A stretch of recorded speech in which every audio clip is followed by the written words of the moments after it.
gonna be honest, this isn't actually that bad.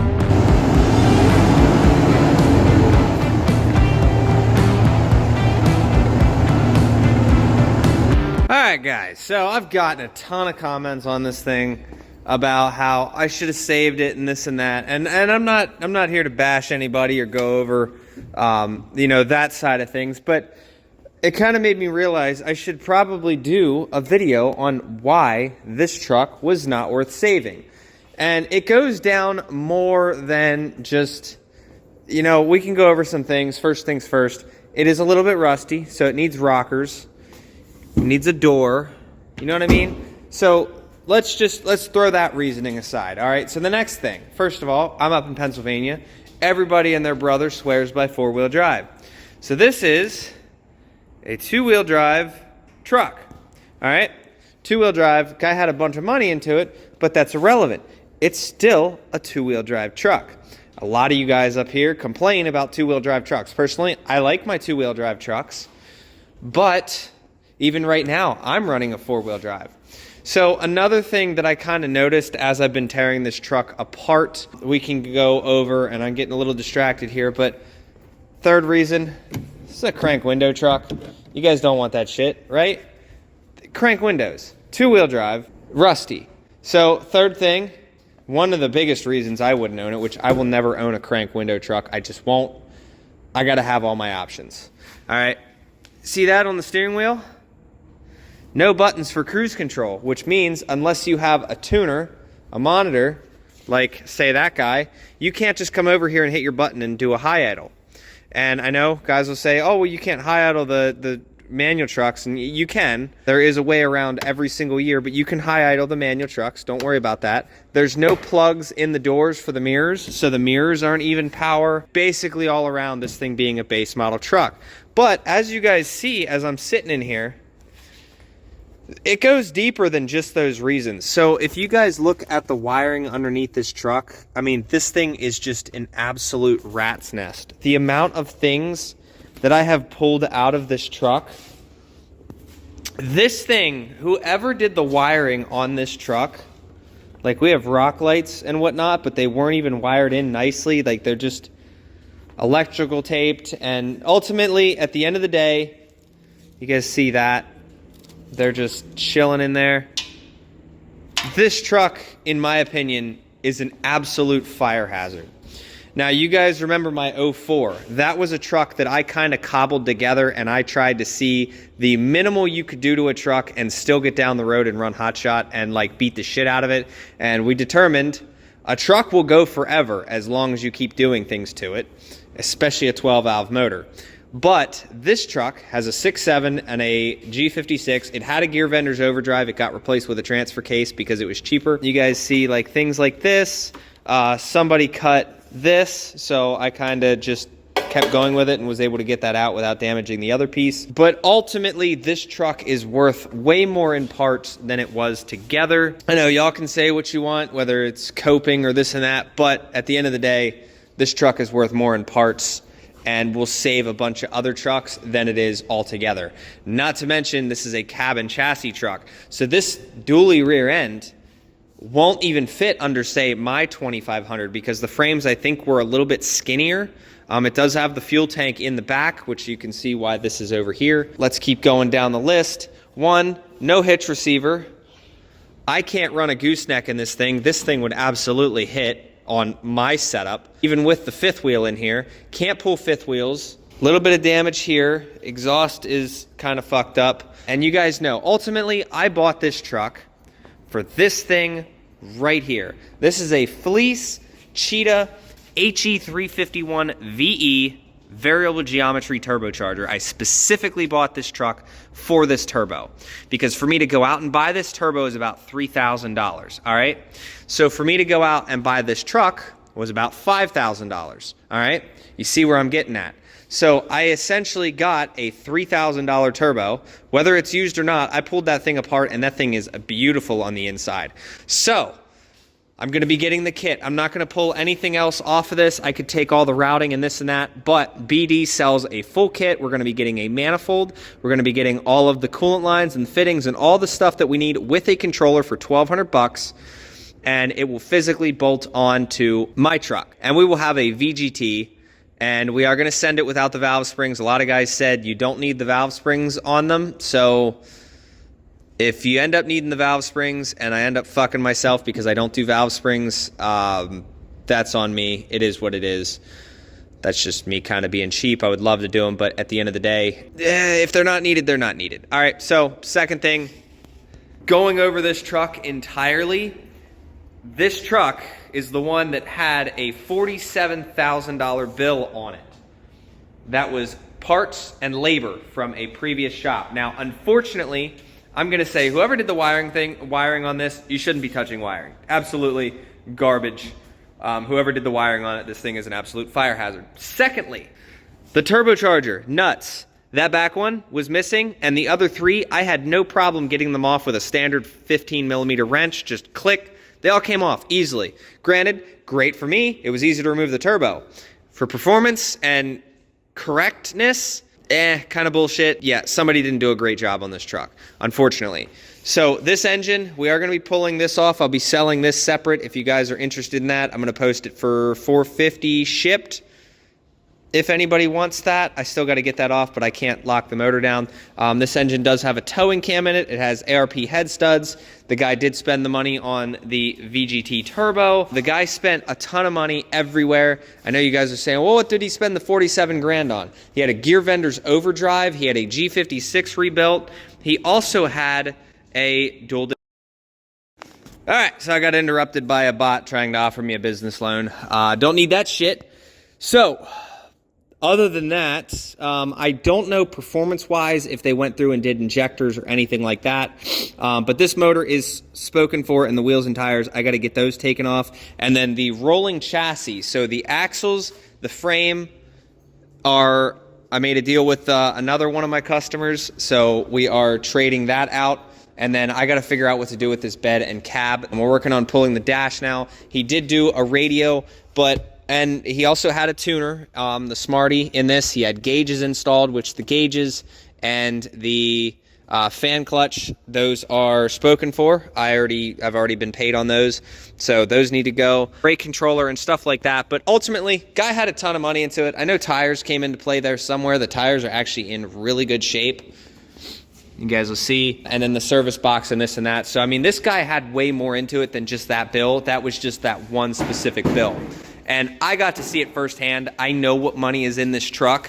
I'm good with this purchase, but unfortunately, this truck being a fire hazard, it was not worth it for me to just go and, sell it to somebody, even if it was all fixed up. Like, it did have the derail cooler and all that shit, but all that stuff was even rigged in, and it was just absolutely god-awful. Like, I've ripped out a ton of just extra wiring that just was ultimately not done correctly, in my sense. You guys know how I am with wiring. So, with that being said, this truck is ultimately just better in parts. It's not like it's a total loss here. Motor's gonna go and help keep another truck on the road. All this stuff is gonna go and help keep other trucks on the road. So whether you wanna look at it as a negative or not, I feel like this is a pretty big positive, but I am gonna start pulling stuff. I'm gonna be getting the dash out. The dash should be out in the next half hour or so.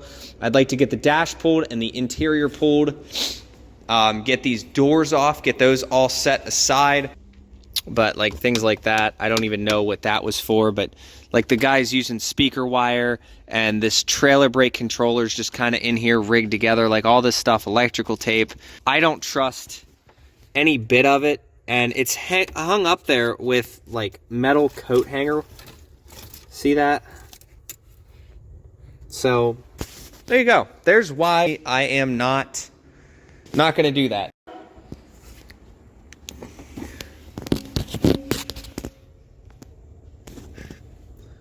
That's wild. All right, so I've made my decisions. We are not going to be, those two doors, I'm just going to leave them alone. I'm actually going to pull the listing and just post these two as is, because these two are completely rust-free. This one's got a slight little dent here. And then we got the seats. The cab is unbolted and ready to be picked up. Just got to undo some lines. But we're going to lift this cab up, get this cab up and off, get it as high up in the air because, like I said, it's not going with the frame. And then I want to move this whole chassis over there, but I got to get this bed off as well because that's also not going with it. I hear you. She's over there yapping. That's all she does all day is just yap. All right, here's kind of where we're at. I know I say it a lot, we're going to get the lift in. I definitely would like to get the lift in sooner than later. Something's tripping. I think it's this guy here. I'd like to get the lift in sooner than later. I need to get a motor for it to be able to use it, but this is where we're at. I'm picking this. This isn't a customer unit. If this was a customer unit, it would be done completely different. But this is my undoing. So I pretty much need to get this out. I'm gonna cut a hole in the cab to be able to get this whole assembly out because I need to get that out without damaging it, and it won't fit through there. So that way I can pull all the gauges out. We got all the gauges I have to install on a customer truck. But I'm gonna get this pretty much as high up as I possibly can, just enough to clear the tires, and then roll it back. Obviously moved that just in case, you know, we flip it over. I thought about like just doing a topple just for shits and giggles, but I don't know if I'm gonna do that. I don't think I'm gonna do that, and then it just makes everything complicated. So the higher up I can get this thing, the easier it is for me to back my trailer in and just plop it right there. And then I can probably just put this at the back of the trailer, start throwing that stuff in there, and then cab wise. So this will be sitting here for probably a day or two. I'd like to at least get this cab on the trailer by Wednesday, but I need to make room for this so we can get that black truck down here.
Yeah, the lift is going to be so much nicer because you can just pick it up and then fucking back something up and then drop it right on the trailer. This was a little bit more effort, admittedly. You stop it. She only does that when I pick the camera up. But yeah, so this is the easiest thing to do now at this point. We're just going to pull all 6 of the bolts out, move the transfer case, get that out of the way. I'll show you guys what's wrong with that. G56, I might start dissecting because it has these little plates on the side, and see what all we find on the inside of this thing. This thing is, oh yeah, this is also has that stupid wire harness that, like, it goes underneath, and there's no way to unplug it unless you come the whole way up here, and even then, it goes the whole way up. Yeah, this, another reason why not to own a 07.5. I just don't like that. But yeah, getting these bolts is going to be easy as shit now. You guys can see when I put this trans in, I actually used all of the bolts. This thing does have a 5-inch exhaust, which is absolutely massive. Somebody did some booger welding. Yeah, whoever, like I was saying, guys, whoever put this truck together just did an absolutely awful job. Like, the welds, yeah. For $47,000, I would have got you somebody a lot more quality than that. But yeah, you can see there's a little bit of marking on that tooth. You can see the synchros, they look all right from here. That one looks a little fucked up. Oh, okay, yeah, that one's missing a bunch. You can see that. I'm looking at it Whereas like you guys can't see it. So yeah, this tran's definitely fried.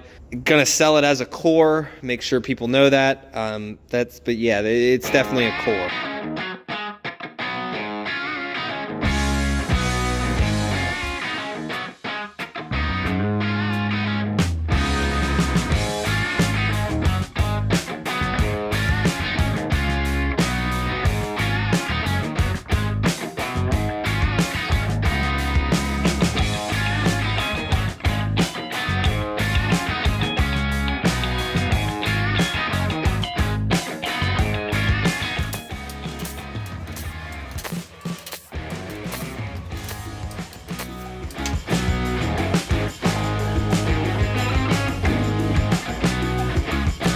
Well, we are slowly getting there. Trans is out. I'm gonna save this whole system here. I'm gonna pull all that off, set that aside.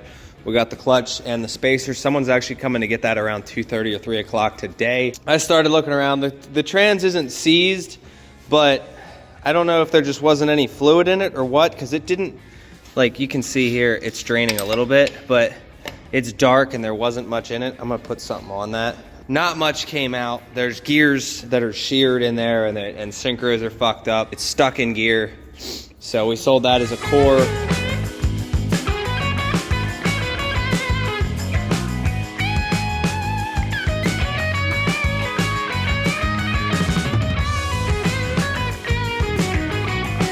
So I'm just gonna make mention of this now. If you see the motor in the background in like future videos, just keep in mind, I've already been paid on it. So this genuinely doesn't matter to me. This can sit here as long as it needs to until he gets out here to pick it up. And then I also got to set those wheels and tires aside. But I'm not going to touch those yet because I want to be able to roll this somewhere. I got a couple more things I need to get off. Like this needs to come off, and then the fast fuel system. And then once those two things are off, pretty much all we have here is the chassis. I'm going to attempt to pull this bed, and if I can, get this up on the trailer, because like I said, this isn't going to scrap or anything. So I need to get that off, and then the exhaust, I might end up just leaving it, to be honest. I did get the downpipe. We'll probably sell that. All right, I'm killing it here. Not the video, but like so the bottom of the box. If you guys can see under there, there's a lot of random rust and whatnot. And for me to sit here and pull this, when the guy who's taking it has a tractor and would probably be able to do that, I'm also going to leave the FAST on there because I don't feel like pulling any of that. It's an older model. I don't care for me to sit down and sell it to somebody. It's like it's already a part of this truck and he needs the chassis, so it's like he can just run those lines back up to the engine, and he has a complete working truck once he drops his drivetrain and all that stuff on it, and I know what truck's going on it. So he's getting a hell of a deal. You get the FAST. I didn't cut any of the lines. The ABS module's still here. The braking system's all good. I mean, might have bent a little bit. Actually, I think all this stuff's still pretty good. Just replace these two lines. Fuel lines are still there, which I didn't catch one of them. This one here broke the back of the fuel bowl, but he's replacing it anyway. But I didn't catch it because I didn't, there's only supposed to be two, and one's supposed to get deleted when you do the feed up there, and for some reason one was still intact. So I don't know if they just took the feed down here and cut it somewhere up there, but this truck does have a sump. So at this point, what I'm gonna do is I'm gonna get this thing up on the hill, and then once he comes to pick it up, I'll take the wheels off then. Bertha been sitting honestly for a hot minute, so we're gonna see what the voltage is like. Looks like we're about 12.1. Wow. Okay. All right. All right.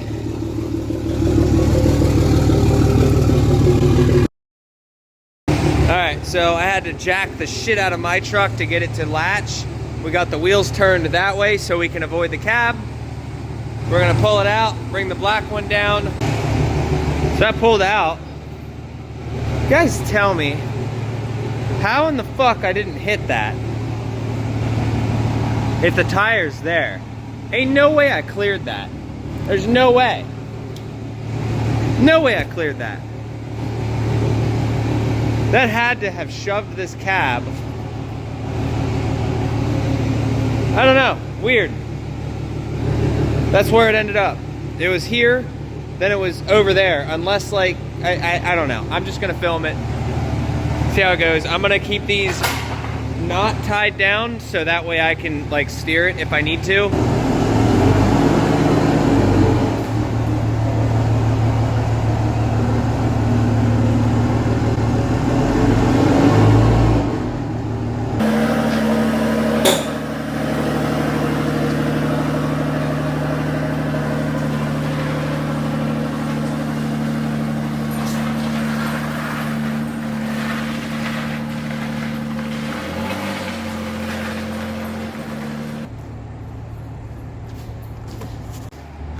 All right, so that's where we got to. I am gonna start steering. We're just gonna back it the whole way up.